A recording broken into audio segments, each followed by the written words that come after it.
Should we start? No? Ladies first? No, say it, because I think it sounds really nice with your accent. What, H Yeah. Audio? I mean... Really? Shall we? Yeah, let's do it.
Today is December 3rd, 2025. It is 2:22 a.m. All right, so I just put a list together. Let's just get right to it. First tweet. Let's go on X. I think it's gonna be on PYTE, not this channel, not App Team Sussex. This video should be short. Okay. I didn't see the speech. Let me pause and see if I find the speech. I forgot I had this on the list. Well, actually, it was a conference. Let me see if I find anything. All right, let me pause. All right, so I don't see any video about it, but a lot of tweets have been retweeted. So let's see. Let me just go over what I just find. Let's just go over it. Okay. So this is the first tweet. Yesterday, Prince Harry attended Orea Powerhouse conference in Toronto. One of the attendees, Tova Holmes, wrote this, quote, "Hearing him, Harry, speaks was incredible. His insight on leadership, resilience, and purpose really hit home." Okay, I would love to hear part of this conference, but I didn't see any videos. Okay, this have been retweeted a couple times, so if you see it again on my list, that's because people retweeted it. Okay, more about Harry's attendance. Let's see here. "I had a great day at the Powerhouse Conference event hosted by Orea. We had an amazing day engaging with the various panels, and my highlight was Prince Harry's interview, which sadly we were not able to photograph." Okay, so this is why I'm not seeing too many things about it. I need to put that on my community board. "Thankfully, I was able to be invited to have some private pictures with him that I should receive in a few days. I was able to have a nice chat with Prince Harry, including telling him that my wife, Sally Robert Kennelly, is British and still has her British passport. He thought that was awesome, but he recommended she also get her Canadian passport. All in all, I thought he was really a nice guy."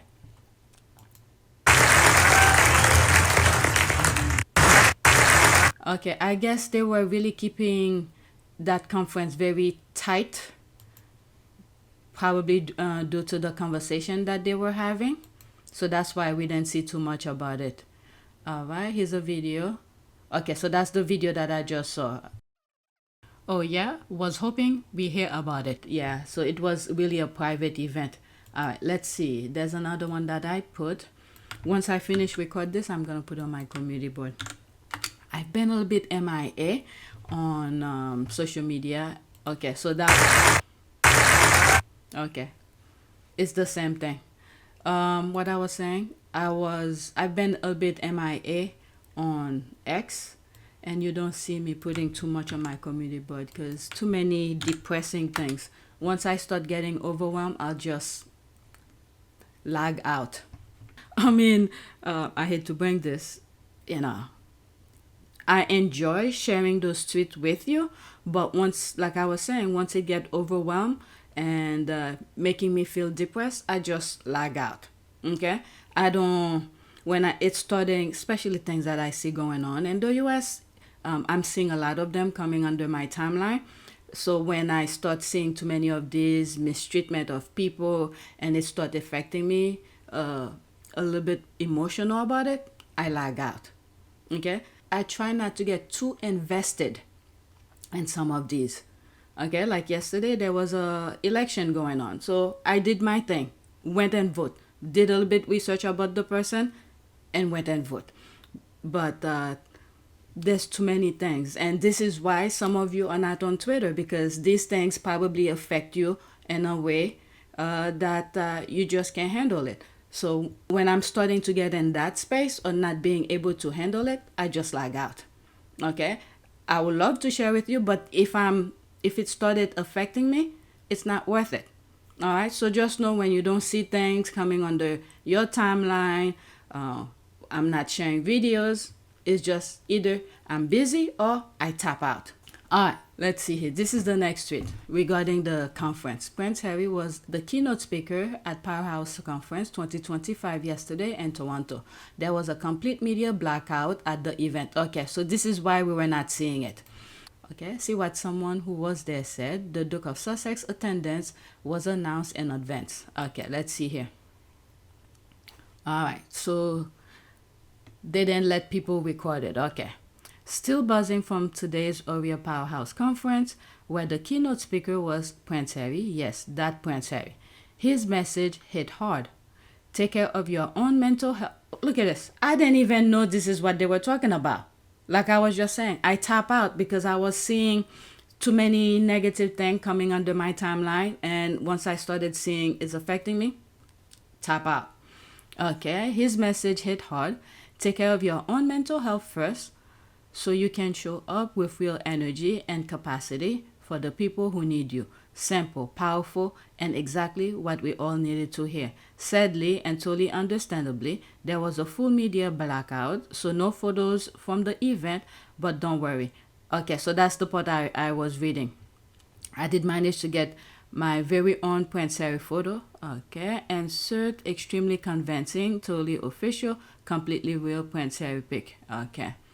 Let's see here. We're thrilled to announce the Powerhouse 2025 headline. Prince Harry, Duke of Sussex, a globally recognized humanitarian.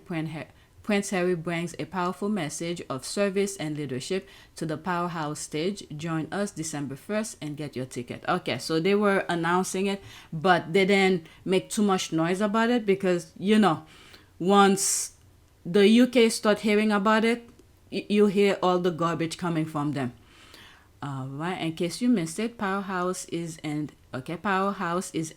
with a bang, and you won't want to miss it. Join us. Okay, so that's where they were making advertisement for it. I guess I never heard of this, but conversation with Prince Harry, Duke of Sussex, who brings a powerful message of service and leadership to the Powerhouse stage. Okay, so these are some of the things that I see, and other things were repetitive. So let's see some of the comments here. There was no media blackout.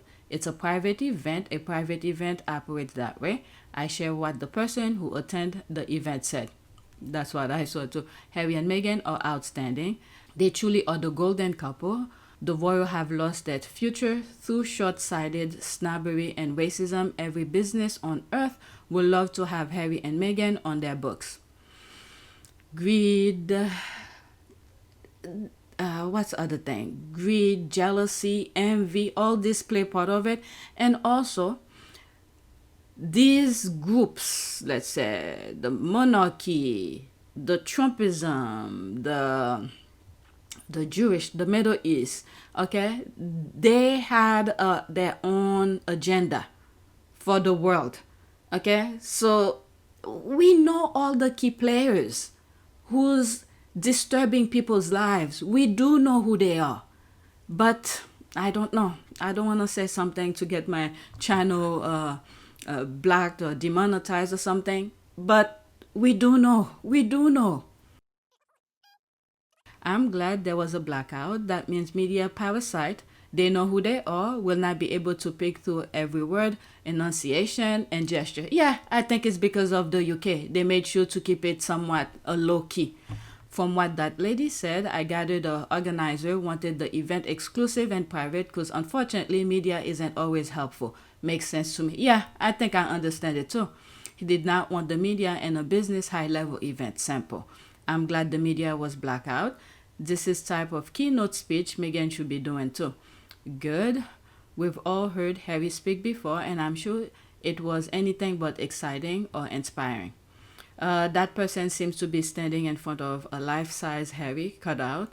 Okay, it's exactly the same as the pre-publicity photos. Okay, you see, this is the thing. They start inserting their own thing. Buckingham Palace has long evil tentacle. I'm sure Harry had his people filming the event and will drop it whenever William or Catherine have an event. Maybe he will drop it during Catherine's Christmas. Okay, I read enough. The Derangers are coming with their own thing. Alright, let's see here. Next tweet. Now this has to do with WellChild. I have 3 more for this video. Beautiful words as always from HRH Prince Harry, patron of WellChild. Quote, each year as patron of WellChild, I'm humbled by the extraordinary spirit of the WellChild community. I remember, I think it was last year's WellChild when he sent the letter, either WellChild or Scotty's Little Soldier. And I'm like, how, every year, how does he come with those kind of thoughts? You know, it's not the same every year, but it gives you that hope, understanding. So every year he come up with something. It's very, very inspiring. The letter. Okay, let's see here. Can I see it? Oh yeah, it's pretty good. Each year, as patron of WellChild, I'm humbled by the extraordinary spirit of WellChild community. While the challenges facing families caring for children with complex medical needs have not lessened, the strength and resilience of those families and the charity that support them remain steadfast. In the face of immense pressure on health and social care services, WellChild continue to provide a lifeline, advocating, innovating, and ensuring that seriously ill children can be safely cared for at home and in their communities wherever possible. One of the greatest privileges of my role is meeting the remarkable winners of the WellChild's Award. In 2024, it was my great pleasure to join the celebration in person once again, a moment in my calendar that never failed to bring me so much enjoyment, hearing the stories of these children, their families, and the professionals who support them, a reminder of what matters most, community connection and compassion. I'm especially proud of the continued growth of WellChild's family tree peer-to-peer support network. It is heartening to see more families joining this vital community, which now stretches right across the UK. In a world that often feels isolating for those caring for children with complex medical needs, the family tree offers friendship, advice, and a reminder that no one has to face these challenges alone. Times remain difficult, and there is still enormous strain on families and the charities that support them. Yet through it all, WellChild has not faltered in its commitment. The team has expanded its reach, diversified its programs to help more families, and continues to provide critical information and services to those who need them most. To everyone who has played a part in making this possible, the brilliant staff, the board of trustees, the WellChild nurses, the supporters, the volunteers, the families, thank you. Your part in our story change lives every day, and I'm honored to stand beside you in this mission. Prince Harry, Duke of Sussex, WellChild patron. Beautiful. When I read it, it was almost as if I could hear his voice. Yeah, let's retweet that. Okay, so let's go to the next tweet. Now, this is about Harper Bazaar. I'm done with Harry. I think I am. Okay, let's pause this. For the record, no copies in stock. All right, it's only 15 seconds. Okay, so there's the music. Okay, I thought this was a TikTok video where someone was talking about it. Oh, I should check for JTB to see if he says anything about it. Let me pause. You know what? Let me finish my list and then I will look for JTB if he has anything recent. All right, so that's it with this video. She blacked her comment. Next tweet. Okay, so this is the same thing again. Did I put that? Oh, for the record, no copies. Okay, I think I put it twice. Let me pause. Did I do it twice? Alright, so this is the next tweet.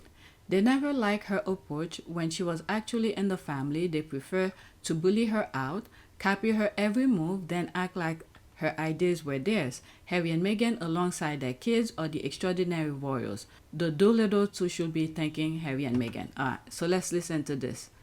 Let me pause. This is the only response here. When was this on? OMG, I cannot wait to see this. My God, speaking truth to power is not something I thought I would hear from my fellow UK. Wow. The very basic things of just telling like it is, people are amazed. Oh my goodness. All right, so it reminds me of Simon Rex, where he said something about, you know, it's just something basic. You know, it should not be something extraordinary. This is what I mean. This is the video. It's so funny that we live in a time where everyone's like, it's such a big deal. I just did the right thing. Right. You know, it's okay to feel like that should be the norm and the status quo. But it's like, whoa, it's so crazy. He told the truth. I think we should all be a little more honest. All right, so let's focus on this. 2 minutes and 43 seconds screenshot. Meghan's commercial success is having a positive effect on the royal family, spawning healthy competition. The king can hardly object, given that his estate has made thousands of pounds from selling jam and wine long before the Duchess started. Charles has been flogging overpriced duchy gear for years, and people just oozing that love, and it's wrong when it's them, but it's right when it's the other royals. Now that's just unfair. When you look on, particularly the Highgrove shop, when Meghan released her jam, you had the Highgrove Instagram account and the royal family Instagram account suddenly posting about their jam. Good for them, why not? But, you know, let's realise where that is coming from, and that is the Meghan effect. Some experts believe that Meghan's activities are hugely useful to the royal family. While Meghan shows no immediate signs of returning to the UK, her influence on the royal family will be long-lasting because of her children, Archie and Lilibet. On her side, they're descended from enslaved Africans. On his side, they're descended from everyone. Royal, they're two of the most extraordinary people in history by birth. And Meghan must bring them up to understand this about themselves. And I think that's her biggest contribution, is her kids. Meghan's effect on the royal family has been startling and transformative. Meghan Markle came into the royal family as someone who was already ambitious, who was financially independent, who knew what she wanted out of life. The royal family likes people that can be molded into what they want them to be. And so she has been the ultimate disruptor. As someone who wanted to still do good within the royal family, but do it their way. Yeah. What we're seeing now is a much more open royal family than we've ever seen in the past. Much more in that zone of, tell me your story. I really do want to listen, rather than a flyby. While Meghan modernized the royals, the Windsors may breathe easier while she focuses on building her brand. But one thing is clear: the Duchess of Sussex is far from finished. I think her legacy, in many ways, will be a positive one, in that the institution has been forced to change for the better. William and Catherine should be thanking Harry and Meghan. All right, so that's that. While I was listening to this, I searched for JTB. He has nothing new, so I won't be pausing. All right, so this is my last one. This has to do with Zendaya. I saw the video. I don't know what he said about it. Let's see. American history, horrifying and fascinating. All right. Oh my God, it's almost 5 minutes. All right, let's listen to him. The White Passing Hall of Fame would wait. Zendaya is not in the White Passing Hall of Fame. She's black, like all day long. But we would like to recognize her because she is considering starring in a movie about Anita Hemmings, the first black woman to graduate from Vassar. They did not know they had admitted a black woman, but they knew when she graduated. Y'all, this is one of the best stories in the history of white passing. Buckle up for white racial pettiness at its finest. So Hemmings... There's a video I did yesterday. They were talking... It's on Happy Team Sussex. It's a video regarding World Trade Center. There was a black soldier, or what did he call it? It's a soldier, but reservist or something like that, who helped during the World Trade Center attack. So he was getting people out. So when they made that particular movie, instead of using a black actor to represent him, they use a white actor. All right, go watch that video. It's on Happy Team Sussex. Hemmings grew up in Boston, a brilliant high school student wanting the best college education she could get. She and her parents both decided to fill out the application to Vassar as though she was white. She joined 103 young women in Vassar's class of 1897. Hemmings shined at Vassar. She mastered Latin, ancient Greek, French, and sang in the choir. She was also considered one of the most beautiful girls on campus. And people talked a lot about, is she Native American? But when she was a senior, just weeks away from graduating, her roommate noticed something strange. Her roommate, Lulu Taylor, was reading the Boston Globe and reading a story about a prominent black couple who had gotten married, and she noticed that one of the bridesmaids was named Anita Hemmings. So Lulu calls her father and says, maybe my roommate is black, I don't know. Her father hires a private investigator to figure out if Hemmings is white or black. They were clutching their pearls as they worried that this might have an impact on Lulu's social standing and the standing of the college in general. The detective, of course, found out that she was black. Lulu urged Vassar's president to do something. With just weeks to go before commencement, the administration debated, should we kick her out? Should we let her walk? What do we do? Vassar decided to let her graduate. She couldn't stay in the dorm with Lulu, although I'm sure she did not want to, but Vassar's notes on the day say, no one who saw the class of 1897 leave the shades of Vassar suspected Negro blood in one woman voted the class beauty. So she participated in graduation without a fuss. But a fuss was made after that because this became national news. A Vassar romance, a colored girl graduates from the famous college. These sorts of stories popped up all over the country. One of them was titled, How a Negro Girl Slipped Through Vassar College. Hemmings' father told a reporter, we know our daughter went to Vassar as a white girl and stayed there as such.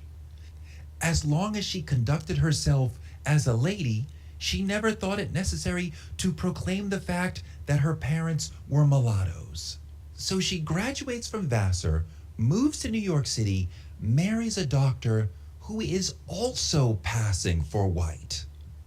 They live together in Manhattan, pretending to be white, sending their children to Horace Mann and whites-only summer camps in Cape Cod.